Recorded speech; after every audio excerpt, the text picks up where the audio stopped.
સુરત સહિત સમગ્ર રાજ્યમાં વધી રહેલા હાર્ટ એટેકના બનાવને પગલે સરકાર દ્વારા તમામ પોલીસ કર્મીઓ અને શિક્ષકોને સીપીઆરની ટ્રેનિંગ આપવામાં આવી હતી। પોલીસને અપાયેલી સીપીઆરની ટ્રેનિંગ કામ લાગી હોય તેવા દ્રશ્યો સામે આવ્યા હતા। મહિલા પોલીસે ખેંચ આવતા ઢળી પડેલી મહિલાને સારવાર આપીને સરાહનીય કામગીરી કરી હતી।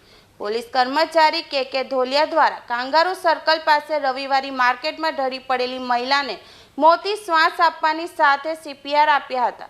મહિલા પોલીસ કર્મચારીએ કહ્યું કે ખરીદી કરવા આવેલા બહેનને ખેંચ આવતા ઢળી પડી હતી, જેથી તાત્કાલિક અમને શીખવવામાં આવેલું સીપીઆર અને મોં વડે શ્વાસોશ્વાસની ક્રિયા કરી હતી, જેથી મહિલાને ભાનમાં લાવીને તાત્કાલિક સારવાર માટે હોસ્પિટલ ખસેડવામાં આવી હતી।